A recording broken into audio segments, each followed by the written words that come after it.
সকালবেলা আপনি যদি উঠে দেখেন যে আপনার বালিশ ভর্তি চুল, কিংবা আপনি যদি দেখেন যে আপনার চুল আঁচড়ানোর সময় গুচ্ছ গুচ্ছ চুল চিরুনিতে উঠে আসছে, তখন কি আপনাদের মনে একটা ভয় ঢুকে পড়ে যে এবার বুঝি আমাদের মাথায় টাক পড়ে যাবে? তাহলে কিন্তু আমি এটাই বলবো যে আপনি একা নন। এই চুল পড়ার সমস্যায় ভুগছেন লাখ লাখ মানুষ। হ্যালো এভরিওয়ান, আমি ডক্টর শ্রেয়সী চ্যাটার্জি। আমি একজন মেডিসিন স্পেশালিস্ট। তার সাথে আমি ডায়াবেটিস, থাইরয়েড আর বিভিন্ন ধরনের হরমোন সংক্রান্ত রোগের চিকিৎসা করে থাকি। আর আজকের এই ভিডিওতে আমরা বুঝে নেব যে আমাদের চুল পড়ে যাওয়ার কি কি কারণ থাকতে পারে। বিভিন্ন ধরনের রোগ আর তার সহজ সমাধান নিয়ে যদি আপনারা জানতে চান, তাহলে অবশ্যই সাবস্ক্রাইব করুন আমার চ্যানেল ডক্টর ম্যাডাম। কখন আমরা এটা বলবো যে আমাদের চুল পড়ে যাওয়া একটা স্বাভাবিক ব্যাপার, আর কখনই বা আমাদের চুল পড়ে গেলে আমরা সেটা নিয়ে চিন্তা করব? চুল পড়ে গেলে আমাদের কখন ডাক্তার দেখানো উচিত? এই সব কিছু নিয়ে আজকের এই ভিডিওতে আমি আপনাদের সাথে আলোচনা করব।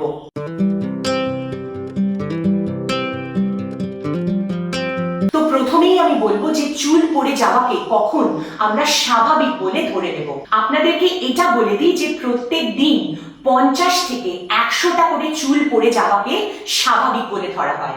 মানুষের জীবনের মতন আমাদের চুলেরও একটা লাইফ সাইকেল আছে।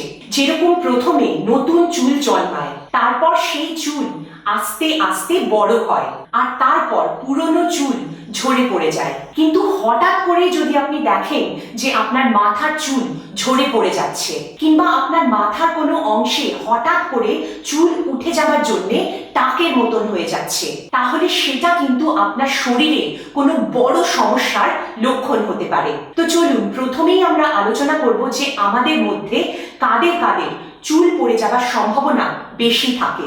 এই সব কারণগুলোর জন্য আমাদের মধ্যে চুল পড়ে যাওয়ার ঝুঁকি বেড়ে যেতে পারে। প্রথম, আপনার পরিবারে মানে আপনার বাবা মা কিংবা আপনার ভাই বোন, আপনার পিসি মাসি কিংবা আপনার কাকা জ্যাঠা, এদের মধ্যে কারুর মানে যাদের সাথে আপনার রক্তের সম্পর্ক আছে, তাদের যদি কারুর চুল পড়ে যাওয়ার সমস্যা থাকে, তাহলে কিন্তু ভবিষ্যতে আপনারও চুল পড়ে যেতে পারে। দ্বিতীয় হলো, আমাদের বয়স বাড়ার সাথে সাথেও আমাদের চুল পড়ে যাওয়ার সম্ভাবনা বাড়তে থাকে। আমাদের ওজন যদি হঠাৎ করেই কমে যায়, তাহলেও কিন্তু আমাদের চুল পড়ে যাওয়ার ঝুঁকি বেড়ে যেতে পারে। দীর্ঘদিন ধরে যদি আমাদের শরীরে কোনো রোগ থাকে, যেরকম ডায়াবেটিস, কিংবা আপনার শরীরে যদি সুগারের মাত্রা বেশি থাকে, তাহলেও কিন্তু আপনার চুল পড়ে যাওয়ার ঝুঁকি বেড়ে যেতে পারে। সিস্টেমিক লিউপাস এরিথেমাটোসিস কিংবা এসএলই জাতীয় এক ধরনের বাত, সেটা যদি আপনাদের শরীরে থাকে, তাহলেও কিন্তু আপনাদের চুল পড়ে যাওয়ার সম্ভাবনা বেড়ে যেতে পারে। অতিরিক্ত মানসিক চাপ কিংবা স্ট্রেস কিংবা দুশ্চিন্তার থেকেও আমাদের চুল পড়ে যাওয়ার ঝুঁকি বেড়ে যেতে পারে। কিংবা আপনার খাবারে যদি পুষ্টির অভাব থাকে, তার থেকেও কিন্তু আপনার চুল ঝরে পড়ার সম্ভাবনা বেড়ে যেতে পারে। অনেক সময় এই সবগুলো কারণ একসাথে মিলিয়ে আপনার চুল ঝরে পড়তে পারে।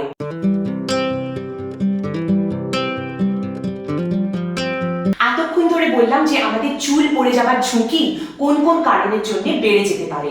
আসুন এবার চুল পড়ে যাওয়ার পেছনে আসল কারণগুলো নিয়ে আলোচনা করা যাক। চুল পড়ে যাওয়ার প্রথম কারণ হলো বংশগত কারণ।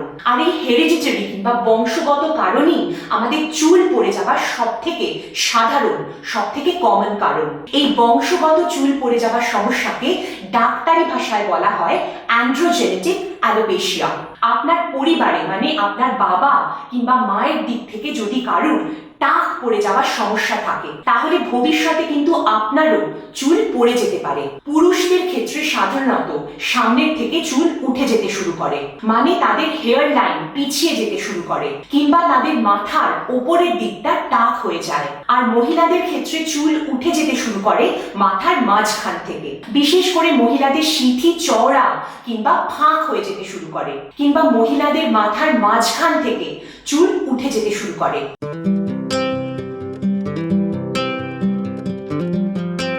আমাদের চুল উঠে যাবার দ্বিতীয় কারণ হলো নানান ধরনের হরমোনের পরিবর্তন কিংবা হরমোনের সমস্যা।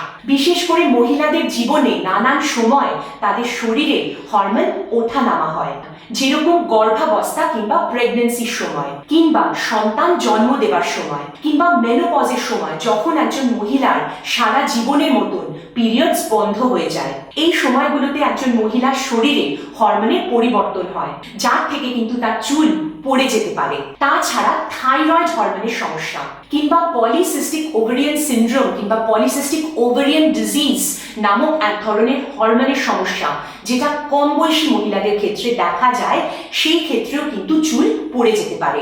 তার মানে আমরা এটাই বুঝলাম যে আমাদের শরীরে যদি কোনোভাবে হরমোনের ভারসাম্য কিংবা হরমোনের ব্যালেন্স নষ্ট হয়ে যায়, তাহলে সেটাই কিন্তু আমাদের চুল পড়ে যাবার কারণ হতে পারে।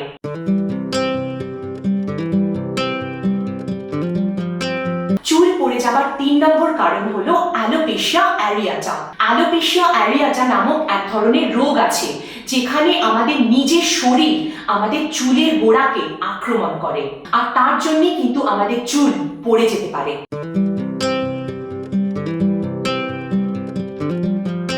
চুল পড়ে যাবার 4 নম্বর কারণ হলো ট্রাইকোটিলোম্যানিয়া। ট্রাইকোটিলোম্যানিয়া এক ধরনের অদ্ভুত মানসিক রোগ, যেখানে মানুষ নিজের হাতে নিজের চুল টেনে ছিঁড়ে ফেলে দেয়, আর অনেক সময় সেটা কিন্তু তারা তাদের অজান্তেই করে।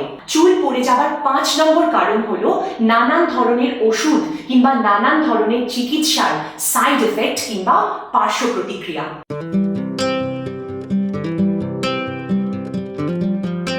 নানান ধরনের ওষুধের সাইড এফেক্টের জন্যও আপনার চুল কিন্তু পড়ে যেতে পারে।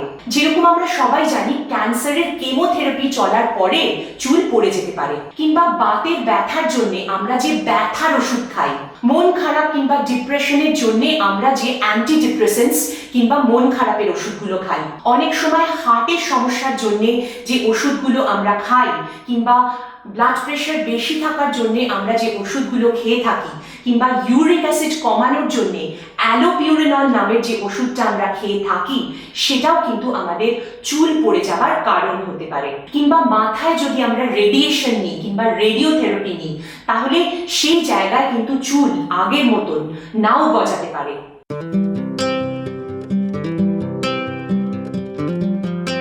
চুল পড়ে যাবার 6 নম্বর কারণ হলো স্ট্রেস কিংবা মানসিক চাপ কিংবা দুশ্চিন্তা। যে কোনো ধরনের মানসিক কিংবা শারীরিক চাপের জন্য আপনার চুল পড়ে যেতে পারে। ধরুন, হঠাৎ করে যদি কারোর সার্জারি হয়, কিংবা তার জীবনে যদি হঠাৎ করে একটা অ্যাক্সিডেন্ট কিংবা দুর্ঘটনা ঘটে, যেরকম তার জীবনে হয়তো প্রিয়জন হারিয়ে যাবার মতন কোনো ঘটনা ঘটেছে, তাহলে তার কয়েক মাস পরেই তার চুল হঠাৎ করে প্রচুর পরিমাণে পড়ে যেতে পারে। এটাকে ডাক্তারি ভাষায় আমরা বলি টেলোজেন এফ্লুভিয়াম। কিন্তু ভালো খবর হলো যে এই টেলোজেন এফ্লুভিয়াম মাত্র কিছু দিনের জন্য কিংবা কিছু মাসের জন্য হয়। এই মানসিক আর শারীরিক চাপ কেটে গেলেই আবার নতুন করে চুল গজায়।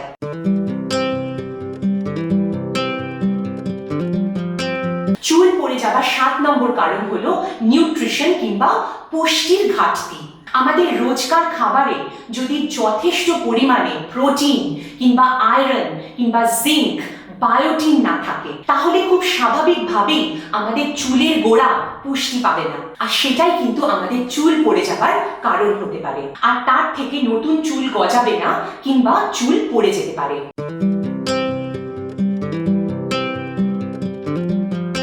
চুল পড়ে যাবার পরের কারণ হলো আপনার শরীরের ওজন যদি হঠাৎ করে খুব কমে যায়। এটা কিন্তু আমাদের শরীরের একটা খুবই ন্যাচারাল রেসপন্স।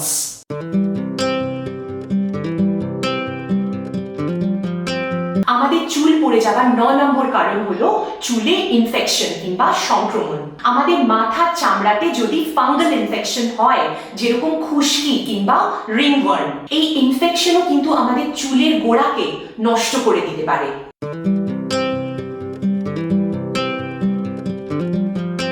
চুল পড়ে যাবার 10 নম্বর কারণ হলো নিয়মিত আপনি যদি খুব টাইট করে আপনার চুল বাঁধেন।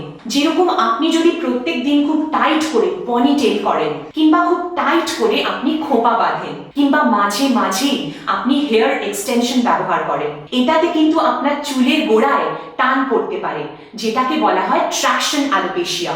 মানে চুলের টান পড়ে চুলের গোড়া থেকে ছিঁড়ে যেতে পারে। কিংবা আপনি যদি মাঝে মাঝেই আপনার চুলে নানান ধরনের কেমিক্যালস ব্যবহার করেন, যেরকম আপনি যদি চুলে ব্লিচ করেন, কিংবা চুলে পার্মিং করেন, কিংবা আপনার চুল যদি আপনি প্রায় গরম জল দিয়ে ধুয়ে থাকেন, এই সব কিছুই কিন্তু আমাদের চুলের গোড়াকে নষ্ট করে দিতে পারে। আর একবার যদি আমাদের চুলের গোড়ায় স্কার টিস্যু পড়ে যায়, তাহলে কিন্তু সেখান থেকে নতুন করে চুল গজায় না।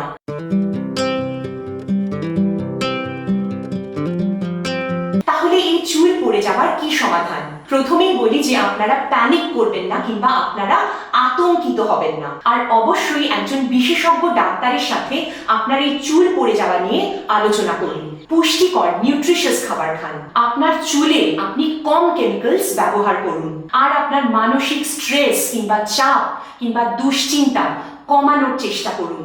নিজে নিজে আপনি গুগল করে চিকিৎসা করবেন না, কেননা মনে রাখবেন গুগল কিন্তু ডাক্তার নয়। এই ভিডিওটা এই পর্যন্তই। এই ভিডিওটা যদি আপনাদের ভালো লেগে থাকে তাহলে অবশ্যই এই ভিডিওটাকে লাইক করুন, আর আমার চ্যানেল ডক্টর ম্যাডাম সাবস্ক্রাইব করুন। ভালো থাকুন, সুস্থ থাকুন। Thank you.